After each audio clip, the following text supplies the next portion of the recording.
உலகம் முழுவதும் இருக்கும் அனைத்து நண்பர்களுக்கும் இனிய பொங்கல் நல்வாழ்த்துக்களை நம்ம good are good health channel சார்பாக உங்கள் எல்லாருக்கும் தெரிவிச்சுக்கிறேன்.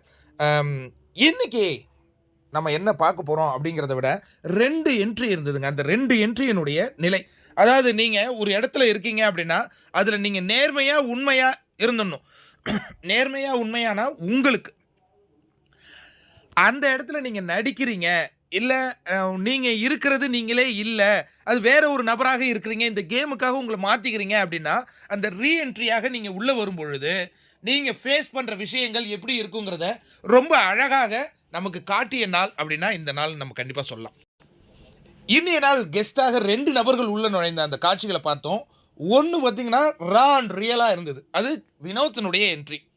அவர் எப்படி போனாரோ அதே மாதிரி வராரு. எப்படி அதாவது அரோரா வந்து ஒரு குற்ற உணர்ச்சி ஏற்படுது, நம்ம தான் வினோத் பணம் எடுக்கிறதுக்கு காரணமாயிட்டோமோ அப்படின்னு எல்லாமே சொல்கிறாங்களே, அது ஒரு உணர்வுபூர்வமான ஒரு தருணம் தான். அந்த இடத்த அவர் எப்படி மாற்றுறாருன்னா, எதுக்கு நீ இப்போ அழுகுற, பணத்தை நான் எடுத்துகிட்டு போயிட்டேன்னு அழுகுறியா, இல்லை நீ எடுக்கலைன்னு அழுகுறியா, புரியுதா? அந்த இடத்துல அந்த கவுண்டர் வந்து அவங்கள சிரிக்க வைக்குது, அவங்களையும் ரிலீஃப் ஆக்க வைக்குது. இன்னொன்று இவர் கேட்க வேண்டியதையும் எவ்வளோ அழகாக அவர் வந்து அந்த காமெடியோடு கேட்டார் அப்படிங்கிறது ரொம்ப அற்புதமாக இருந்தது. இது ஒரு நிகழ்வு. அப்படியே கட் பண்ணால் இன்னொரு நிகழ்வு, சாண்ட்ராவினுடைய என்ட்ரி நடக்குது. அதாவது இதே சாண்ட்ரா அண்டு பிரஜன் உள்ள முதல் வரும்பொழுது ஒரு பாட்டு போட்டாங்க, என்னை தேடிக்கா. அது வந்து நம்ம எல்லாமே கொண்டாடணும். ஏன்னா பிரஜனை நமக்கு அந்த சீரியலில் ரொம்ப பிடிக்கும், அவங்களுடைய மனைவி அப்படிங்கிற ஒரு பார்வையில் இப்போ பார்த்தோம். இப்போ பார்க்கும் பொழுது அந்த ஹவுஸ்மேட்ஸினுடைய ரியாக்ஷன் பார்த்தீங்களா? இவங்க உள்ளே வராங்க, பிரஜனை தேடுறாங்க, பிரஜனுக்கு அந்த ரோஸ்லாம் கொடுக்குறாங்க. இவர் கேட்குறாரு, இவங்களுக்கு மட்டும் என்ன வாட்டர் கேட்குறாரு, இவங்களுக்கு மட்டும் என்ன ஸ்பெஷல் அட்டென்ஷன், எப்படி ரோஸ் கொடுத்து விடலாம் அப்படிங்கிறத கேட்குறாரு. பட் ஸ்பெஷல் கேட்டகரி விஜய் சேதுபதியினுடைய செல்ல குழந்தைகள், நம்ம அதை வந்து கேள்வி கேட்க வேணாம், விடுங்க. ஆனால் ஒரு காதலுக்கான ஒரு கொடுக்குறாங்க. பட் அந்த நிகழ்வில் எவ்வளோ ஃபேக்னஸ் இருந்தது பார்த்தீங்களா? இவங்க வந்து அந்த கொண்டாடுறாங்க. பிரவீன் காந்தி மட்டும்தான் அவர் ஒரு டைரக்டர், பாவம் அந்த காதல் கதையை ஏதோ பண்ணலான்ட்டு அவர் பண்ணுறாரு வந்து மற்ற எல்லாருக்குமே சிரிப்பாக வந்தது. கனிக்கெல்லாம் சிரிப்பாகவே வருது. திவ்யா அதிர்ச்சியுடன் பார்க்குறாங்க. எனக்கே அதை பார்க்கும்போது ஒரு ரியல் தெரியல. இத்தனைக்கு இவங்க ரியல் கப்புள்ஸ். அவங்க சொல்கிற ஒரு டைலாக், இந்த 20 வருஷத்தில் தெரியாததை இந்த 20 நாள் நீ பிரிந்து நான் தெரிஞ்சுக்கிட்டேன் அப்படிங்கிறாங்க. அது ஆக்சுவலாக சாண்ட்ரா உள்ளேயே இருந்து பிரஜன் வந்தால் ஓகே, பட் இவங்க தான் எவிக்ட் ஆகி வீட்டுக்கே போயிட்டாங்களே, அங்கேயே நிறைய விஷயம் பேசியிருப்பாங்க இல்லையா? அதை விட அந்த இடத்துல ஏன் அந்த ஃபேக்னஸ் தெரியுதுன்னா, அமித் அங்கே உட்காந்துருக்காரு. அமித் உள்ளே இருக்கிறதே தெரியலங்கிற மாதிரி நடிச்சுக்கிட்டு போய், அமித் நீங்கள் உள்ளே தான் இருக்கீங்களா அப்படின்ட்டு போய் ஒரு ஹக் பண்ண போகிறாங்க. அதில் டக்குன்னு தட்டி விட்றாரு அமித். ஏன்னா தான் இல்லாத பொழுது, தான் உடைந்திருந்த பொழுது, யார் சாண்ட்ரா உடைந்திருந்த பொழுது ஆறுதலாக இருந்த ஒரே நபர் அமித் தான். ஆனால் அந்த உறவி கொச்சையாக பேசினாங்க பார்த்தீங்களா? அதை பார்த்து அமித்தால் அதை ஜீரணிக்கவே முடியல. அப்போ அதுக்கப்புறம் அவங்க வந்து நான் லைஃப் லாங் ஃப்ரெண்டாக இருக்க போகிறேன்னா, இதெல்லாம் ஃபேக்னஸாக இருந்ததுங்க. ஃபேக்னஸாக இருந்தது. சாண்ட்ராவை பார்க்கும்போது எல்லாமே ஃபேக்னஸாக இருக்குது. நாம் இப்படி பார்க்கலையே, நான் கூட கேமர் சாண்ட்ரான்னு பொழுது பேசியிருக்கேன். அப்படி இருந்தவங்க எல்லாம் பார்க்கும்போது ஏன் ஃபேக்னஸாக தெரியுதுன்னா, எல்லா ஆக்டிவிட்டியுமே ஃபேக்னஸாக தெரியுது. யாருக்குமே அவங்க அந்த வீட்டில் உண்மையாக இல்லை. பிரஜனுக்கு மட்டும் உண்மையாக இருக்கிறது வந்து கேம் சுவாரஸ்யம் இல்லை இல்லையா? அந்த வீட்டில் இவங்க உண்மையாகவே ஒரு அன்பை பெற்றிருக்கணும். திவ்யாவை விட்டுருக்கவே கூடாது. திவ்யாவை வந்து என்ன காரணத்தோடு கழட்டி விட்டாங்க பார்த்தீங்களா? தாம் புருஷனையும் அந்த பொண்ணையும் நினைத்து சந்தேகப்பட்டு கழட்டி விட்டாங்க. இதெல்லாம் வந்து சாதாரண விஷயம் இல்லை. அதனால் இவங்க வந்து இந்த சீசனுடைய ஃபேக்னஸ் அப்படின்னு மாறுறதுக்கு நிறைய வாய்ப்பு இருக்குது. அதை தவிர்த்து இன்றைய நாளில் சுவாரஸ்யமாக நடந்த விஷயங்கள் என்னென்னா, நான் சொல்கிற மாதிரி டெய்லி ஒவ்வொரு நாளும் வாட்டர்மெலனுக்கும் திவ்யாவுக்கும் ஒரு சண்டை நடக்குது. பர்மா பொம்மன்னு அவங்க சொல்கிறாங்க, வாட்டருங்கிறாங்க. அதை விட இவர் சில பல வார்த்தைகள் சொல்கிறாரு. இப்போ அவங்க பவுண்டரி செட் பண்ணும்பொழுது உமன் கார்டு எடுக்கிறீங்களா அப்படின்னு அவர் கோவப்படுறாரு. ஜென்ரலாக வாட்டர் அதுதான் உலகத்தில் நடக்கும். ஒரு இடத்துல உங்களுக்கு ஒரு ஸ்பேஸ் கொடுக்குறாங்கன்னா நீங்கள் அந்த ஸ்பேஸோடு நிற்கணும். அதை தாண்டிங்க அப்படின்னா அது எடுக்கத்தான் செய்வாங்க. அந்த இடத்துல நீங்கள் அசிங்கப்பட்டு தான் நிற்கணும்.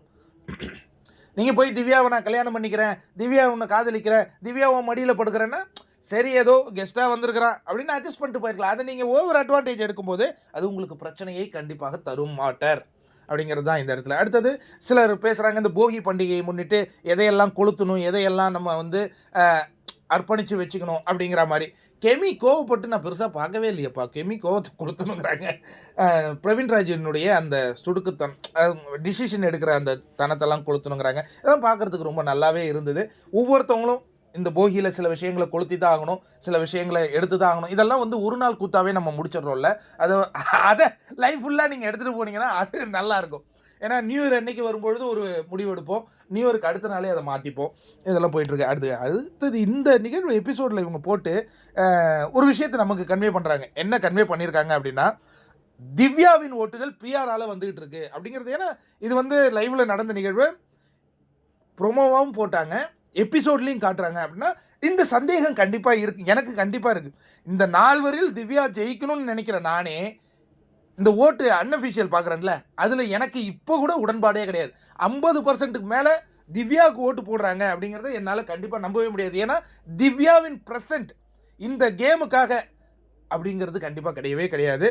இதோ ஒரு சாய்ஸில் நான் தான் சொல்கிறேன், திவ்யாவுக்கு ஜாக்பாட் அதுதானே தவிர்த்து 50%லாம் அன்அஃபிஷியல் ஓட்டு போடுறதுக்கு சான்ஸே கிடையாது. அந்த அளவுக்கு அவங்க இந்த கேமில் அந்த ஒரு அழுத்தம்னு சொல்லுவாங்கள்ல, அதெல்லாம் அவங்க ஃபீல் பண்ணவே இல்லைப்பா. அப்படி இருக்கும்போது இந்த நாளில் பெஸ்ட்டாக மக்கள் வாக்களிக்கிறாங்களா, இல்லை அந்த பாட்ஸ் வாக்களிக்குதாங்கிற சந்தேகம் எனக்கும் இருக்குது, திவாகருக்கும் இருக்குது. இனி அவங்க வெற்றி பெற்றாலும் இது பேசுபொருளாகத்தான் இன்னும் இருக்கும். அதில் வந்து நம்ம மாறுபட்டு வெளில வர முடியாது. அதுக்கடுத்தது கனிபேசி இந்த முக்கியமான காட்சியை ஏன் எபிசோடில் கட் பண்ணாங்க அப்படிங்கும்பொழுது திவாகர் டக்குன்னு பதில் அடிச்சுட்டு போயிடுறாரு. நட்பு வீடியோ ஒன்று காட்டினாங்கல்ல, யார் என்ன சொன்னாலும் எனக்கு நட்பு வந்து பாரு அப்படிங்கிறார். கரெக்டான ஒரு விஷயம். அதே மாதிரி வினோத் வந்து என்னுடைய நட்பு வந்து கமுருதின்கிறார். கரெக்டான ஒரு விஷயம்.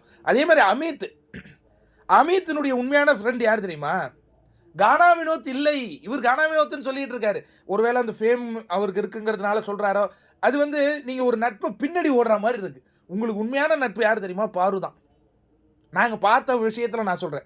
அதுக்கு அடுத்தது இந்த வீட்டில் ஒரு அற்புதமான நட்புன்னு நான் பார்த்து ரசித்தது வந்து கலை திவாகர் கூட ஒரு நல்ல நட்பு தான்.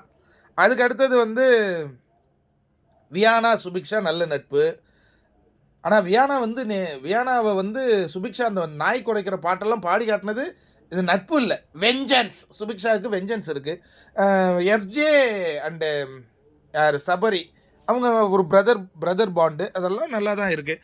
பட் இந்த வீட்டில் பெருசாக நண்பர்களாக பார்க்கப்படாத ஜீவன்கள்லாம் யார் தெரியுமா? கெமியை யாருமே பெருசாக கண்டுக்க மாட்டுறாங்க. அதே மாதிரி பிரவீன் ராஜை யாருமே பெருசாக கண்டுக்க மாட்டாங்க. பிரவீன் காந்தியை யாருமே நினச்சி கூட பார்க்க மாட்டுறாங்க. இதெல்லாமும் நான் பார்க்குறேன். ஏன் அவங்களும் ஒரு நபர்கள் தானே, அவங்ககிட்டயும் சில விஷயங்கள் இருக்குமே, ஏன் யாருமே அதை க்ளோரிஃபை பண்ண மாட்டுறாங்க? அப்சரா பொண்ணையும் பெருசாக யாருமே கண்டுக்க மாட்டுறாங்க. இதெல்லாமும் நம்ம பார்க்குறோம். அது கட் பண்ணி வந்தால் இவங்க திவ்யா பிரஜன் சொல்கிறாரு, வாழ்க்கை ஃபுல்லாக உன் கூட நான் இருப்பேன் அப்படிங்கிறாரு. இது வந்து பிரஜனுக்கு அடுத்த செருப்படி வீட்டில் போய் விழுவுறதுக்கான ஒரு நிகழ்வு தான். ஏன்னா பச்சையாக சாண்ட்ரா சொல்லிட்டாங்க, அவங்க முகத்தில் தெரிஞ்சிருச்சு. அதை நீங்கள் அப்ரப்டாக விட்டுட்டு போயிடலாம். மீண்டும் மீண்டும் திவ்யாவை கூட இழுத்துக்கிற மாதிரி ஒரு ஆக்ட் பண்ணுறீங்களா? அது நல்லா இல்லை. ஏன்னா அதில் ஒரு ஜென்யூனிட்டி இல்லை, அதில் ஒரு உண்மை இல்லை. நீங்கள் போய் ஹக் பண்ணுறீங்கல்ல சாண்ட்ரா திவ்யாவை, அது அவங்களால ஒரிஜினலாக ஃபீல் பண்ண முடியல. பார்க்குற எங்களாலையும் ஒரிஜினலாக ஃபீல் பண்ண முடியல.